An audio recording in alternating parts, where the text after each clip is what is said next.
मैं हूं कौशलेंद्र कुमार और आज मैं आपको भारतीय इतिहास की गहराइयों से निकली हुई एक छोटी सी कहानी बताने जा रहा हूं जो हमें बहुत बड़ा सीख देती है। तो आइए समझते हैं। ये बात है चाणक्य की, जो मगध की राजधानी पाटलिपुत्र पर पहली बार हमला करने में बुरी तरह असफल हो गए थे और चाणक्य को भागना पड़ा। तो चाणक्य भागते भागते दूर के गांव में एक बुढ़िया के झोपड़ी में घुस गए, घर में घुस गए, छोटे से घर में। और वहाँ पे जो अनाज रखने का एक स्ट्रक्चर होता है, उसके पीछे जाकर के छुप गए कमरे में। बुढ़िया ने खिचड़ी बनाई थी और खिचड़ी वो अपने पोते को खिला रही थी।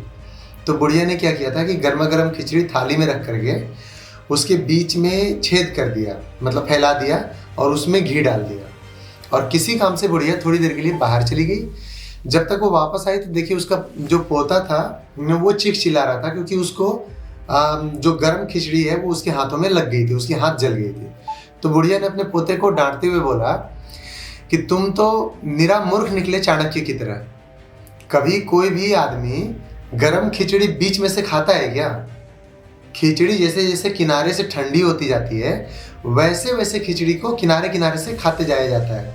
मतलब जो किनारा है वो जल्दी ठंडा होता है और जो सेंटर वाली खिचड़ी है वो लेट से ठंडी होती है। तो सेंटर वाली खिचड़ी को लास्ट में खाया जाता है। अब आप सोचेंगे मैं यहाँ पे खिचड़ी पे इतना ज़्यादा स्ट्रेस क्यों डाल रहा हूँ? तो देखिए, ये खिचड़ी जस्ट एक एग्जाम्पल था। यहाँ पे बहुत बड़ा मीनिंग की तरफ इशारा कर रहा है। मतलब यहाँ पे कहने का मतलब है कि किसी समस्या को, कोई अगर बहुत बड़ी समस्या है जो एक तरह से अनसॉल्वेबल, जैसे आप कह सकते हो कि जो राक्षस लोग वरदान लेता था, ना दिन में मरे ना रात में, ना इधर से ना उधर से, जिसके सिर पे हाथ रखेंगे वो भस्म हो जाएगा टाइप का। तो अगर वैसी समस्या है तो वैसी समस्या में अगर आप डायरेक्ट बीच में जाके हाथ डाल देंगे, किसी राक्षस ने वरदान लिया उसको आप डायरेक्ट जाके फाइट कर लेंगे, तो आप थोड़ी ना जीत पाएंगे। ज़्यादा चांसेस है कि आप बुरी तरह से हार जाए। जैसे उस बच्चे का हाथ जला था खिचड़ी में, वहाँ पे आपको क्या करना होता है कि कमजोरियाँ पकड़ पकड़ के साइड साइड से अटैक करना होता है और धीरे धीरे सामने वाले को कमजोर करना होता है। मतलब इसको बोला जाता है अंग्रेजी में thinning the heard. Thinning the heard एक टर्म है जो भेड़िया चराने से लिया गया है। जो उल्फ होते हैं, अगर उनको भेड़िए का शिकार करना होता है, या इवन शेर भी जब छोटे मोटे जीवों का शिकार करते हैं, जैसे हिरन का, भैंस का, भेड़ों का, तो वो ऐसे करते हैं, वो थिनिंग द हर्ड करते हैं। जब सारे के सारे जानवर एक झुंड में जा रहे होते हैं तब शेर वहाँ पे अटैक नहीं करेगा, क्योंकि अगर वो अटैक करेगा और किसी तरह से इन जानवरों ने पलटवार गलती से भी कर दिया या उस पर चढ़ ही गए सारे जानवर, तो शेर भी मारा जाएगा। सबको अपनी जान की फिक्र है। तो शेर पहले इनको दौड़ाता है। दौड़ाने से क्या होता है कि धीरे धीरे ये तितर बितर हो जाते हैं, और वही होता है थिनिंग द हर्ड। जैसे जैसे जितना ज़्यादा दौड़ेंगे उतना तितर बितर होंगे। तो जो साइड साइड के जानवर होते हैं, कई सारे जो कमज़ोर जानवर होते हैं, वो साइड में छूट जाते हैं। फिर शेर उन पे सबसे पहले अटैक करता है। This is called thinning the heard. यही घटना इसी तरह की चाणक्य के साथ भी घटित हुई थी। जब चाणक्य ने खिचड़ी वाला एग्जाम्पल अपनी आंखों के सामने में देखा तो उन्होंने आके बुढ़िया के पैर छुए और उन्होंने उनको बताया कि आपकी वजह से आज मुझे लाइफ लेसन मिल गया है। और ये बात की कहानी हमें पता ही है कि चाणक्य ने जब दोबारा मगध साम्राज्य के ऊपर अटैक किया, कैसे वो उसको कंट्रोल करने में, जीतने में कामयाब हो गए। तो आप बोलोगे कि इस कहानी का कहने का अभी क्या तात्पर्य है, यहाँ पे क्यों बोला जा रहा है? इस कहानी का दूसरा मीनिंग ये भी है कि कोई भी काम को, जो कई सारे डीप वर्क जो होते हैं, उसको जल्दबाजी में सॉल्व नहीं किया जा सकता है, जिसको हम बोलते हैं ना ठंडा कर करके खाना।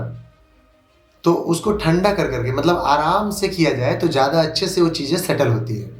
अब जैसे आप एग्जाम्पल ले लीजिए, भारत में जब भी कुछ होता है आज के टाइम में, आप देखेंगे कि भारत में जब भी कुछ होगा, अगर जेएनयू में देश विरोधी नारे लगे, तुरंत जो है अल्ट्रा प्रो मैक्स वाले ये जो राष्ट्रवादी आजकल नए नए बने हैं, जिसमें जेनजी काफ़ी है और मिलेनियल्स भी इन्वॉल्व है उसमें काफ़ी सारे, तो ये लोग क्या करेंगे, तुरंत पॉपकॉर्न की तरह उछलना शुरू कर देते हैं। मोदी ने गोली क्यों नहीं चलाई, मोदी ने ये क्यों नहीं किया, मोदी ने इसको बैन क्यों नहीं किया, मोदी ने उसको सुप्रीम कोर्ट को बैन कर दो, तो पेटा को बैन कर दो। मतलब तमाम तरह के अपनी दलीलें छोटे छोटे लॉजिक्स के साथ देना शुरू कर देते हैं, यूट्यूब पे वीडियो बना के, या फिर सोशल मीडिया पे अपने कमेंट्स डाल के। मतलब किसी भी तरह की घटना होगी तो इनका कहना होता है कि मोदी को, जिसको इन्होंने कभी शायद वोट भी नहीं दिया होगा, क्योंकि ये लोग अक्सर वोट नहीं देते हैं जो ज़्यादा उछलते हैं, तो इनका कहना होता है कि मोदी को तुरंत एक्शन लेना चाहिए।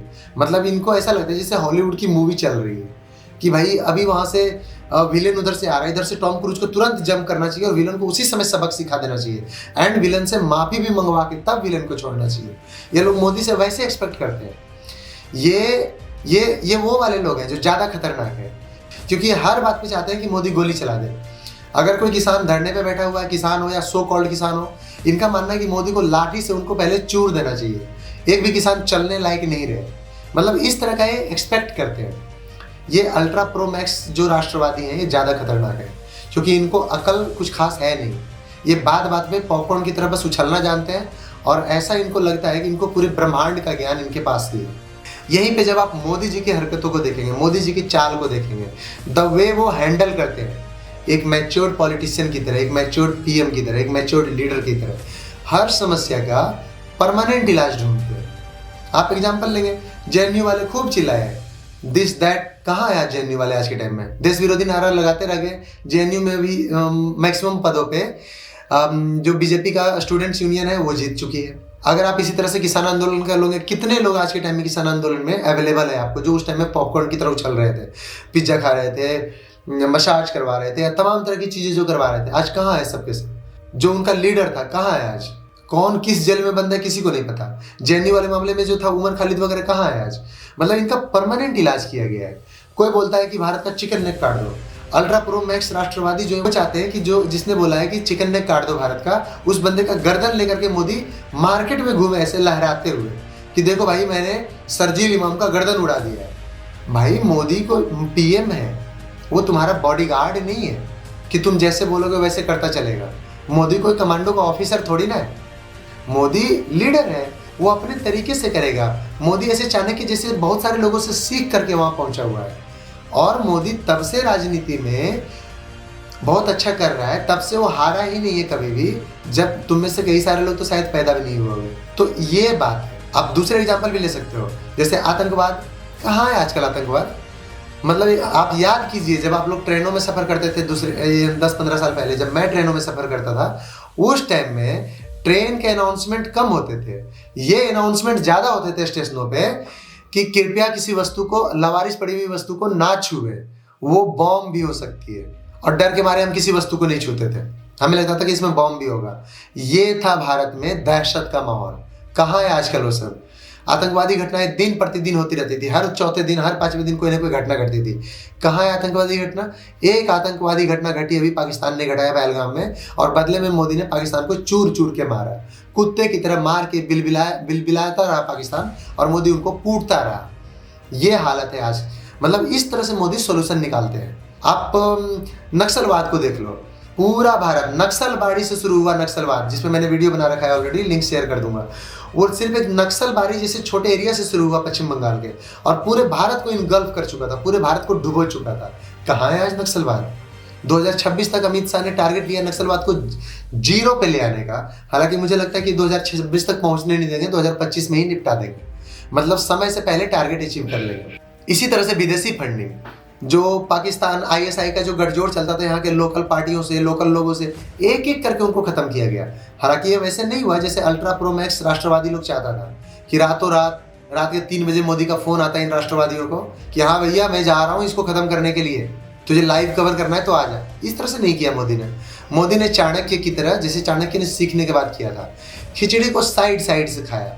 हर चीज का पहले सोर्स का पता लगाया, फंडिंग का पता लगाया, और उसको जहां पे कमजोर कड़ी थी वहां से स्टार्ट किया उनको तोड़ना। वो नक्सलवाद हो और वो किसी भी तरह का आतंकवाद हो या कुछ भी और हो। चाणक्य ने जब पहली बार जल्दबाजी में हमला किया तो क्या हुआ? चाणक्य बुरी तरह से हार गए। उसी तरह से अगर मोदी जी भी जल्दबाजी करते तो ये भी, इनको भी मुंह की खानी पड़ती। याद कीजिए किसान आंदोलन में कैसे चिल्ला रहे थे अल्ट्रा प्रो राष्ट्रवादी, भाई ये लोग तो लाल किला फतह कर लिए, लाल किला पे चढ़ चुके हैं, ये लोग तो दिल्ली को जाम किए हुए, इनको लाठियों से मारो, इनको गोलियों से मारो। इस तरह की बातें किया करते थे। अगर मोदी ने ऐसा कुछ भी करवाया होता तो आज सोचिए देश की क्या हालत होती। मोदी के हाथ से पावर कब का जा चुकी होती और ये देश इन नंगे भिखमंगों के हाथ में चला गया होता। और आज हमारी हालत भी पाकिस्तान और श्रीलंका से कुछ ज़्यादा अच्छी नहीं होती, और नेपाल से। वामपंथियों का जो इकोसिस्टम है वो इतना कमजोर नहीं है कि अगर जेएनयू में नारा लगाते तो आप चिल्लाने लग जाते हो कि भाई जेएनयू बंद कर दो। कैसे जेएनयू बंद कर देगा? जब कोर्ट मोदी के पीछे पड़ता है, कोर्ट मोदी के हर एक्शन को गलत ठहराना शुरू करता है, तो आप बोलते हो कोर्ट को बैन कर दो। कैसे मोदी कोर्ट को बैन कर देगा? मतलब ये सब सॉल्यूशन नहीं है, इनका सॉल्यूशन है बट वो बहुत ही ठंडे तरीके से करना पड़ रहा है और ठंडे करके करना पड़ेगा। जल्दबाजी में या बहुत ज़्यादा हॉट हेडेड करके अगर कोई भी किसी भी चीज़ का अगर रिप्लाई किया जाएगा, अगर उसका आंसर दिया जाएगा तो वो ज़्यादा चांस है कि गलत साबित होगा। याद कीजिए इवन पहलगाम अटैक जब पाकिस्तान ने किया था तब भी अल्ट्रा प्रो मैक्स राष्ट्रवादी जो बहुत उछल रहे थे पॉपकॉर्न की तरह, अगेन बार बार बोल रहे थे मोदी अटैक नहीं कर रहा, मोदी अटैक नहीं कर रहा। 3 दिन हो गए, 4 दिन हो गई, भाई गुंगा यहाँ पे 10 साल खा गया था, किसी ने चूं तक नहीं किया। और मोदी के हर एक दिन हर एक घंटे का इन लोग को हिसाब चाहिए था। यानी पहलगाम अटैक में कितना बोलते रहे, बार बार इनको बताया जा रहा था, डायरेक्टली नहीं इनडायरेक्टली सरकार की तरफ से, कि हम जो बदला लेंगे, हम जो पहलगाम को रिटोर्ट करेंगे, उसका जो टाइमिंग होगा, जो प्लेसमेंट होगा, वो हम डिसाइड करेंगे, हमारी आर्मी डिसाइड करेगी। ये यूट्यूब पे बैठ के या जेएनयू के गंगा ढाबा पे बैठ के आप लोग डिसाइड नहीं करोगे कि मोदी कब और कैसे क्या करेगा। आपका काम है वीडियो बनाना, आप आराम से वीडियो बनाइए। सेम एजेंडा इनका चलता है, मतलब सेम लॉजिक लोग यूज करते हैं जातिवाद की आग को लेकर के और मुसलमानों के वोट बैंक को लेकर के। जातिवाद की आग का अभी असर ऐसा है कि जो हिंदुओं में जातियां हैं, एक तो सोशल मीडिया वगैरह को बहुत मिसयूज किया जा रहा है। अक्सर लोग फेक प्रोफाइल बना बना करके, मतलब बहुत सारे मैक्सिमम मजहबी लोग क्या है कि फेक प्रोफाइल बना करके कोई ब्राह्मण के नाम से बना रखा है एक ही पर्सन, और उसी ने फिर किसी चमार के नाम से बना रखा है, और दोनों को एक दूसरे को गाली दे रहा है। चमार के नाम वाले आईडी से ब्राह्मण को गाली दे रहा है, ब्राह्मण के नाम वाले आईडी से चमार को गाली दे रहा है। वो युद्ध भड़काना चाह रहा है जातियों में।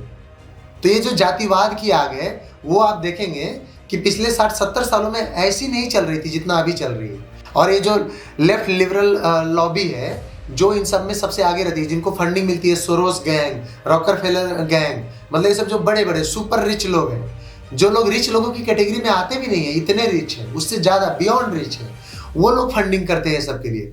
तो वो पैसे ले ले करके जो लेफ्ट लिबरल गैंग है ये ऐसे आग भड़का रही है मजहबी लोगों को भी यूज कर करके। जब सरकार कानून व्यवस्था सुधार रही है, जब लोगों की लाइफ सुधर रही है, तो लोग नए नए हथकंडे ढूंढ रहा है लड़ाई झगड़े करने के, एक दूसरे के ऊपर अटैक करने के। और यही वजह है कि कभी लोग आरक्षण के नाम पे लड़ने को उतारू हुए हैं, जिसको आरक्षण मिल रहा है वो भी लड़ने को उतारू है, जिसको आरक्षण नहीं मिल रहा है वो आरक्षण के अगेंस्ट लड़ने के लिए एक दूसरे को मारापीटी करने को उतारू है। बेसिकली ये लोग जो बिगर पिक्चर है वो समझ नहीं रहे। इन सब का सोल्यूशन है, आरक्षण का सोल्यूशन है, जातिवाद का सोल्यूशन है, बट उसके लिए आपको थोड़ा समय और इंतजार करना पड़ेगा। आपने हजारों साल तक वेट किया है, आपके पूर्वज सैकड़ों हजारों साल तक गुलामी में ही पैदा हुए और मर गए, और वो वेट करते करते चले गए। आप कुछ साल तो इंतजार कर ही सकते हो। ये मोदी जी का फंडा है, ये मोदी जी का कहना है एक तरह से कि आपने इतना समय वेट किया है, साल 2 साल 4 साल और वेट कर लो, सबका सोल्यूशन निकलेगा। बट अगर आप इस तरह से रोड पे आ रहे हो कि नहीं मैं एक दूसरे को मार दूंगा, वही जातिवादी के नाम पे मार दूंगा, इसके नाम पे मार दूंगा, तो ये तो वही गर्म खिचड़ी में बीच में हाथ डालना हो गया। इसका कोई सॉलिड सॉल्यूशन नहीं निकलेगा। बट हाँ, इस तरह से करने से ऐसा हो सकता है कि एक राष्ट्रवादी सरकार जो बहुत अच्छा परफॉर्म कर रही है भारत में, वो कल को पावर में ना रहे। यही चीज मुसलमानों के वोट बैंक के साथ भी आपने देखा होगा। मुस्लिम वोट बैंक को बढ़ा चढ़ा के पेश किया गया था आज़ादी के बाद से, कभी 10% बोल के, कभी 15% बोल के कि ये 15% वोट एक मुश्त मिलता है। आप लोग याद कीजिए बिहार में लालू कैसे माई समीकरण देता था, मुस्लिम यादव समीकरण, मतलब हिंदुओं को जाति में बांट के उसमें से एक जाति को पकड़ते थे लोग, और फिर मुस्लिम्स को पकड़ते थे, मुस्लिम को यूनाइटेड रखते थे, मुस्लिम को जातियों में नहीं बांटते थे, और फिर ऐसे करके सरकार बनाना चाहते थे। यही काम मुलायम सिंह यादव ने यूपी में किया था, जिसमें मायावती वगैरह बाद में कुछ सिमिलर तरह के मॉडल चलाई थी, नॉट एग्जैक्टली सेम। तो आप यहाँ भी देखिए, ये मुसलमानों को जो वोट बैंक की तरह यूज किया जा रहा था, इसमें भी जो अल्ट्रा प्रो राष्ट्रवादी लोग हैं वो लोग ऐसी दलीलें दे रहे थे, मुसलमानों को ये कर दीजिए, वो कर दीजिए। ऐसा डायरेक्टली कोई कैसे कर सकता है? संविधान के अनुसार तो सभी बराबर है। मुसलमान भी अब यहाँ के नागरिक, अगर उनको बताया गया तो वो यहाँ के नागरिक है। तो ऐसा तो पॉसिबल नहीं है कि मोदी डंडे लेकर के किसी एक पर्टिकुलर कास्ट को या पर्टिकुलर रिलीजन को पीटना शुरू कर देंगे या उनको धमकाना शुरू कर देंगे कि तुम लोग बेवजह बिना मतलब का बेनिफिट क्यों ले रहे हो हिंदुओं का। सिस्टम बनाया गया है जिसके तहत ये लोग ऐसा कर रहे हैं। अगर सिस्टम ने उनको जानबूझ करके या जैसे भी ज़्यादा बेनिफिट दिया है तो उसका एक सोल्यूशन है, उसका तरीके से इलाज किया जा सकता है। यहीं पे मोदी जी का जो फंडा है वो बहुत काम आया है। मोदी जी ने किसी भी चीज़ में गरम खिचड़ी में हाथ नहीं डाला है। अगर वो वक्फ बोर्ड की ही बात आप ले लो मुसलमानों की, तो उन्होंने पहले इसको समझा, इसकी सारी जो जिस तरह जो ये फायदा उठा रहा था ये वक्फ बोर्ड कानून, उस सारे को एक एक पॉइंट करके समझा। उनको ये भी पता था कि मैं अगर इसको डायरेक्टली निरस्त कर देता हूँ वक्फ बोर्ड को, जो कि करने के लायक है, बट वो डायरेक्टली नहीं कर सकते, क्योंकि अगर वो करेंगे तो तुरंत कोर्ट उनके अगेंस्ट डिसीजन दे करके उनके डिसीजन को निरस्त कर देगी। तो जो भी ये कानून बनाती है सरकार, मोदी सरकार, उनको सबसे पहले ये सारी चीजें ध्यान में रखनी होती है कि वो जो कानून बनाती है उसको कोई निरस्त नहीं कर पाए। इवन कोर्ट भी, जो अक्सर उनके डिसीजन के खिलाफ जाती हुई दिखाई देती हैं, कोर्ट भी उनके डिसीजंस को काटने में सक्सेसफुल ना हो पाए, इतना परिपक्व कानून, इतना सॉलिड कानून बनाया जाए। कई सारे अपोजिशन के मेंबर्स हैं, वहां पे भी आपने ये चीज देखा होगा, उनके ऊपर तमाम तरह के करप्शन चार्जेस लगे हुए हैं। और अल्ट्रा प्रो मैक्स जो राष्ट्रवादी हैं, दिन रात चिल्लाते रहते हैं सोशल मीडिया पे, यूट्यूब पे वगैरह पे, कि भाई इनको गिरफ्तार करो, इसके खिलाफ ये चार्जेज हैं, ये इस घोटाले में है, ये जीप घोटाले में है, तो फिर ये बंदा तो मतलब कोई न्यूज़पेपर घोटाले में, ऐसे करके नेशनल हेराल्ड घोटाले में, ऐसे करके बोलते रहते हैं, इनको गिरफ्तार करो। और गिरफ्तार करके क्या करे मोदी, आप बताइए? मोदी इनको गिरफ्तार, मतलब मोदी की पुलिस इनको गिरफ्तार कर लेगी, आप यही चाहते हो ना? उसके बाद ये कहाँ जाएंगे? कोर्ट में जाएंगे। कोर्ट में इनके लोग बैठे हुए हैं, इनको एक दिन भी नहीं लगेगा, रात के 2 बजे कोर्ट खुलवा के इनको रिहा कर दिया जाएगा बाइज्जत। जैसा कि आप देख चुके हो 50 केस में ऐसा हो चुका है पहले। अब ये लोग बाहर तुरंत निकल आएंगे। अब मोदी कौन सा मुंह दिखा पाएंगे लोगों को? तुरंत आप बोलोगे कि मोदी ने तैयारी नहीं करी थी, मोदी ने तो जबरदस्ती इनको जेल में डाल दिया था, अच्छा वो मोदी की बेइज्जती हुई। तो इसी वजह से मोदी किसी चीज को जल्दबाजी में, गर्म चीजों में हाथ नहीं डालते, पहले उसका सारा हुलिया निकालते हैं, सारा उसके फंडिंग, दिस दैट, जितनी सारी चीजें होती है उसके वीकनेसेस सारा निकालते हैं, देन किसी चीज पे, देन किसी केस पे या किसी व्यक्ति पे अपना मूव चलते हैं। क्यों 2016 के बाद जेएनयू में दोबारा नारे नहीं लगे देश विरोधी, और इस बार तो जेएनयू में देश प्रेमी नारे लग रहे थे। आप सोचिए, सिर्फ 7-8 सालों में इतना बदल गया भारत। जेएनयू जो एंटी नेशनल्स का, देश विरोधियों का, गद्दारों का जो गढ़ था, जहाँ से एक से बढ़ के एक सड़े हुए ये छुटभइये नेता आजकल निकल करके किसी न किसी पार्टी में ज्वाइन करके पॉलिटिक्स करते हुए नजर आ रहे हैं। ये सब उस टाइम वहाँ पे स्टूडेंट थे, जनता के पैसों पे 40-40 साल की उम्र के लड़के बैठ करके वहाँ पे पढ़ाई कर रहे थे, मतलब पढ़ाई करने के नाम पे देश विरोधी एजेंडा चला रहे थे। कहाँ है आज के टाइम में सबके सबको हाशिए पे धकेल दिया गया मोदी के द्वारा।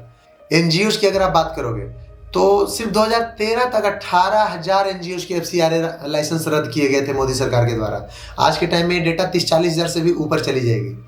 जो 2016 की नोटबंदी हुई थी उसमें सभी लोग दिन रात डेटा मांगते रहते हैं कि कितना वो पकड़ा है, करप्शन पकड़ा है, कितना ये पकड़ा है। किसी एक पॉइंट को ध्यान में लेके नोटबंदी नहीं किया गया था। नोटबंदी का जो पर्पस था, आप कह सकते हो कि वो मल्टीपर्पस था। उसमें 10 चीजें थी गवर्नमेंट के टारगेट में जिनको अचीव करना था, उसमें बहुत सारे अचीव हो गए। आप देखोगे कि खड़े खड़े कोई कंट्री सूख गया, पाकिस्तान जैसा भिखारी कंट्री खड़े खड़े भिखारी हो गया नोटबंदी के जस्ट बाद से। क्या आपको इसमें लिंक नजर नहीं आता है? क्या आपको नहीं लगता कि दोनों में कुछ ना कुछ कनेक्शन था? समस्या यहाँ पे ये है कि जो भारत का संविधान है, भारत का संविधान और सुप्रीम कोर्ट वामपंथी प्रोपेगेंडा की ढाल बने हुए हैं। मतलब वामपंथी लेफ्ट लिबरल जो इनका गठजोड़ है ना, वो संविधान और सुप्रीम कोर्ट को यूज करता है हर बार अपने आप को बचने के लिए। अगर मोदी सरकार किसी करप्ट फर्जी एनजीओ चलाने वाली तीस्ता सीसलवार को जब गिरफ्तार करवाती है तो तीस्ता सीसलवार को रात में हमेशा के लिए बेल मिल जाता है। अंतरिम बेल नहीं मिलता, हमेशा के लिए बेल मिल जाता है, जबकि उनके खिलाफ सारे प्रूफ दिए जाते हैं। कोर्ट ये बोल के बेल दे देती है कि 1 दिन या 2 दिन अगर तीस्ता सीसलवार को गिरफ्तार नहीं करोगे तो कोई आसमान नहीं फट जाएगा। और उसके बाद कोर्ट दोबारा उनको बुलाती ही नहीं, मतलब अब डेट ही नहीं दे रही है उनकी दूसरी सुनवाई के लिए। सोचिए किस तरह का खिलवाड़ होता है सरकार के साथ। ऐसे में मोदी सरकार के लिए किसी का गिरेबान पकड़ना या किसी को बिना कंप्लीट तैयारी के गिरफ्तार भी करवाना खतरे से खाली नहीं है। अगर एक भी लूपहोल मोदी सरकार किसी को गिरफ्तार करवाने में छोड़ देती है तो आप लिख के ले लीजिए, वो बंदा सूर्योदय होने से पहले, मतलब वो रात में ही बाहर निकल आएगा। यहाँ पे मैं एक एक्स्ट्रा पॉइंट भी ऐड करना चाहूँगा। अक्सर मोदी सरकार पे सॉफ्ट होने का इल्जाम लगाया जाता है। मोदी सरकार को बोला जाता है कि मोदी सरकार योगी सरकार की तरह हार्डकोर वैसे बिहेव नहीं करती है, सरेआम लोगों को पीटते पाटते नहीं चलती है। तो यहाँ पे आप समझ लीजिए, मैं एक और एग्जांपल देना चाहूँगा। जो एक वर्ल्ड कप का मैच चल रहा था, बहुत पहले की बात है, 1999 की शायद घटना है या मे बी 2003 की। सचिन खेल रहे थे एक साइड में और उस टाइम मैं भी मैच देख रहा था। और हम लोग सभी सचिन को, मतलब अच्छे शब्द तो हम लोग नहीं बोल रहे थे, और मैं तो चलो उतना नहीं बोलता था, मैं क्रिकेट का बहुत बड़ा प्रेमी नहीं हूँ। सारे लोग सचिन को डांट रहे थे, सचिन जो है वो हिट के नहीं मार रहा है, सचिन ऐसे नहीं कर रहा है। और स्कोर बहुत वैसा था, मतलब लगभग 100 के करीब था, कुछ 3 विकेट गिरे हुए थे, एग्जैक्ट डेटा नहीं है, बट इस तरह का चल रहा था। अचानक से सचिन तेज मारने के चक्कर में आउट होते हैं और अगला 20 रन में पूरी भारतीय टीम आउट हो जाती है। 120 पे जाके भारतीय टीम पूरा क्लीन बोल्ड हो जाती है, मतलब सचिन हटे और सब बर्बाद हो गए। सेम चीज़ आजकल हमारे गवर्नमेंट में चल रही है। मोदी गवर्नमेंट जो है उसके ऊपर टू मच प्रेशर रहता है, तो मोदी गवर्नमेंट को सारे प्रेशर को हैंडल करते हुए, इंटरनेशनल प्रेशर हो गया, डोमेस्टिक प्रेशर हो गया, उसके अनुसार इनको कानून को फॉलो करते हुए काम करना रहता है। और जो स्टेट गवर्नमेंट होती है कोई भी, जो बहुत अच्छा करती है, जिनमें जैसे योगी जी वगैरह हो गए, जिनके हम लोग सभी फैन हैं, तो उनके ऊपर उनका जो प्रेशर है उसमें से 90% प्रेशर तो मोदी गवर्नमेंट झेल ले रही है केंद्र में ही। तो उनके लिए आसान है, वो हिमंता बिश्वा शर्मा हो या फिर योगी जी हो या कोई भी हो, स्टेट गवर्नमेंट अगर बहुत अच्छा हार्डकोर स्टैंड लेती है तो उनके लिए ईजी है, क्योंकि केंद्र सरकार बैठी हुई है उनका प्रेशर अपने ऊपर लेने के लिए। यही वजह है कि स्टेट गवर्नमेंट अक्सर लाइमलाइट में देखी जा सकती है हार्डकोर स्टेप्स लेने के मामले में, जबकि केंद्र सरकार ऐसा नहीं कर सकती है। केंद्र सरकार अगर कानून बना देगी कि आतंकवादियों को गोली मारो, तो तुरंत सुप्रीम कोर्ट उसको ब्लॉक कर देगा कि नहीं, आप गोली नहीं मार सकते, मानवाधिकार है, ये है वो है। अगर केंद्र सरकार कानून बना देगी कि पत्थरबाजों को आंसू गैस मारो, तो सुप्रीम कोर्ट तुरंत कानून बना देगा आप आंसू गैस नहीं मार सकते हो, ये लोग नहीं रोएंगे, पत्थर मारने दीजिए इनको। अगर मतलब केंद्र सरकार अगर कानून बना देती कि पैलेट गन देंगे, हम पैलेट मारेंगे ताकि उससे थोड़ा चोट लगेगा लेकिन मरेगा नहीं, तो यहाँ पे फिर तुरंत माननीय सुप्रीम कोर्ट केंद्र सरकार को रोक देगी, इस तरह का ऑर्डर निकाल देगी कि भाई पैलेट गन नहीं सही है, इनको फूलों से मारा जाए। मतलब केंद्र सरकार वगैरह के ऊपर काफ़ी प्रेशर रहता है लेफ्ट लिबरल इकोसिस्टम के द्वारा। इसी वजह से मोदी गवर्नमेंट बहुत ज़्यादा खुल के हर मामले में, और रातों रात तो नहीं ही कर सकती है, मतलब मोदी गवर्नमेंट को समय लगता है चीज़ों को बनाने में, प्रिपेयर करने में, देन ही वो एक्शन ले पाती है। लेकिन जो एक्शन लेती है वो एक तरह का परमानेंट एक्शन होता है, जैसा कि आपने हर बार नोटिस किया होगा। तो अब सवाल उठता है कि हमारे असली दुश्मन है कौन, यहाँ पे किन से लड़ रही है हमारी सरकार। तो देखिए, जेएनयू, वामपंथी पत्रकार या जो भी लेफ्ट लिबरल या मजहबी लोग हैं, ये हमारे मतलब ये मेन दुश्मन नहीं है। मेन दुश्मन जो है वो आप कह सकते हो कि इस तरह के हैं, जैसे कि जो बाहरी पावर्स हैं, जो अपने आप को सुपर पावर मानती है, उसके अलावा जो पड़ोसी है, चाइना है, पाकिस्तान है, ये लोग आपके मेन दुश्मन है। जो यहाँ के लोकल लोग फुदकते हैं, जो धरना करते हैं शाहीन बाग में या कहीं भी, वो इस वजह से करते हैं क्योंकि उनको फंडिंग दी जाती है। अगर कश्मीर में पत्थरबाज पत्थर मारते हैं, वो इसलिए मारते हैं क्योंकि उनको पैसे आते हैं, उनको पत्थर मारने के पैसे मिलते हैं। अब वो पैसे देता कौन है, आप समझिए, वो यहाँ पे एनजीओज के थ्रू पैसे दिए जाते हैं, लेकिन एनजीओज को पैसे देता कौन है? एनजीओज को पैसे आते हैं जॉर्ज सोरोस फाउंडेशन के द्वारा, जो अमेरिका में बहुत सारे फाउंडेशन बन रखे हैं, यूरोप में फाउंडेशन बन रखे हैं, चाइना के थ्रू आता है, पाकिस्तान के थ्रू आता है। अगर आप थोड़ा भी दिमाग लगाएंगे तो आप समझ जाएंगे कि हमारा असली दुश्मन कौन है यहाँ पे। अब सवाल उठता है जब इतने सारे विलेन पड़े हुए हैं तो यहाँ पे मोदी सरकार की क्या तैयारी है? अब ये अच्छा क्वेश्चन है और इसका जवाब आपको ऑलरेडी पता है। जब से मोदी सरकार आई है तब से मोदी सरकार इन सभी के अगेंस्ट प्रिपरेशन कर रही है। मोदी इस चीज़ को लेकर के दिमाग में चल रही है कि आज न कल अमेरिका हो सकता है फाइनेंशियल टूल्स को यूज़ करे, बैंकिंग टूल्स को, मतलब स्विफ्ट कोड वगैरह जो है, फेडवायर वगैरह जो है, और चिप्स सिस्टम जो है अमेरिका का, अमेरिका अपनी कंपनियों को भारत से हटाने की कोशिश करे, जो सोशल मीडिया वाली कंपनीज हैं, जो और भी बहुत सारे कंपनीज हैं, भारत को स्टैंड स्टिल करने के लिए, भारत की इकोनॉमी को कहीं ना कहीं रोकने के लिए। और अगर अमेरिका नहीं करता तो यही डर हमें चाइना से लगा हुआ है, यही डर हमें पाकिस्तान से लगा हुआ है, मतलब हमें अलग अलग तरह का डर अलग अलग कंट्रीज से लगा हुआ है और मोदी सरकार इसकी भरपूर तैयारी में है।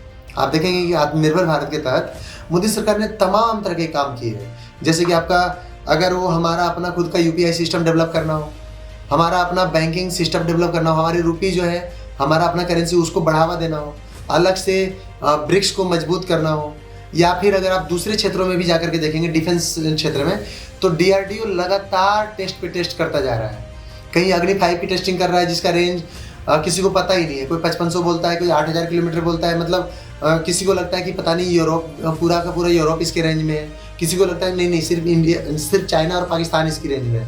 मतलब इसका एक्चुअल रेंज ये लोग बता ही नहीं रहे। इतना डेंजरस है कि 90 डिग्री पे टर्न लेकर के चला जाता है। उसी तरह से दूसरी तरफ मोदी सरकार कभी अग्नि प्राइम की टेस्टिंग कर रही है, जो किसी भी रेल में डाल करके चलाया जा सकता है, ट्रेन में। तीसरी तरफ मोदी सरकार दूसरे प्रलय मिसाइल जैसे टेस्टिंग की जा रही है, जिसको कहीं बस में ले जाकर के मतलब फायर किया जा सकता है। तो दूसरी तरफ मोदी एयर डिफेंस सिस्टम चला रहे हैं, जैसे कि आकाश तीर वगैरह हो गए और आकाश मिसाइल, मतलब तमाम तरह के जो मिसाइल्स हैं, जो डिफेंस सिस्टम है, वो भारत सरकार बनाए जा रही है। और इन सब पे मेरी वीडियो आ चुकी है, जिनका मैं लिंक्स भी इसमें शेयर कर दूंगा। इतना ही नहीं, इनके अलावा भारत सिर्फ 2 चीज में जो अभी तक लैग कर रहा था, वो था इंजन, जो फाइटर जेट्स का इंजन होता है, वो रॉकेट का इंजन, और दूसरा फाइटर जेट। अब भारत उन दोनों पे भी लगातार काम किए जा रहा है, ताकि कल को अगर ये जो फॉरेनर्स हैं, ये जो बाहरी देश हैं, अगर वो हमें इंजन देना बंद कर दें, अगर वो हमें फाइटर जेट देना बंद कर दे या मसलिंग शुरू कर दे, सोर्स कोड वगैरह में इशू क्रिएट कर दें, तब तक हमारे पास अपना फाइटर जेट्स आ जाने चाहिए। और इसके तहत भारत ने तेजस बनाना शुरू कर दिया ऑलरेडी, और इनकी टेस्टिंग भी हो गई है, वायुसेना में शामिल भी कर लिया है। इतना ही नहीं, भारत अभी जो AMCA डेवलप कर रहा है, AMCA MK1 और MK2, MK1 जो है वो 5th जनरेशन एयरक्राफ्ट है। सोचिए, 5th जनरेशन एयरक्राफ्ट भारत पूरा इंडिजीनियसली बना रहा है, और AMCA में MK2 के अंतर्गत जो बन रहा है वो 6th जनरेशन एयरक्राफ्ट होगा। मतलब अभी तक वैसा एयरक्राफ्ट एग्जिस्ट ही नहीं करता है दुनिया में। वैसा एयरक्राफ्ट भारत बना रहा है, वैसा एयरक्राफ्ट मोदी सरकार बना रही है। ये तो मैंने जस्ट 2-4 एग्जांपल दिए। मोदी सरकार तमाम फील्ड में, हर फील्ड में, वो समुद्र में मिशन भेजना हो चंद्रयान के थ्रू, वो चांद पे मिशन भेजना हो चंद्रयान के थ्रू, वो सूरज पे मिशन भेजना हो आदित्य L1 L2 L3 वगैरह के थ्रू, वो आपका गगन में मतलब आकाश में मिशन भेजना हो अंतरिक्ष में गगनयान के थ्रू, या किसी तरह का हर फील्ड में मोदी सरकार स्वदेशी चीज़ों को स्वदेशी टेक्निक से डेवलप कर करके, स्वदेशी मटेरियल से डेवलप कर करके आत्मनिर्भर भारत के तहत सारी चीज़ें खुद बना करके मार्केट में उतार रही है। जहाँ हम लोग कभी बाहर से इम्पोर्टर हुआ करते थे डिफेंस वगैरह का, अब हम लोग एक्सपोर्टर बन चुके हैं।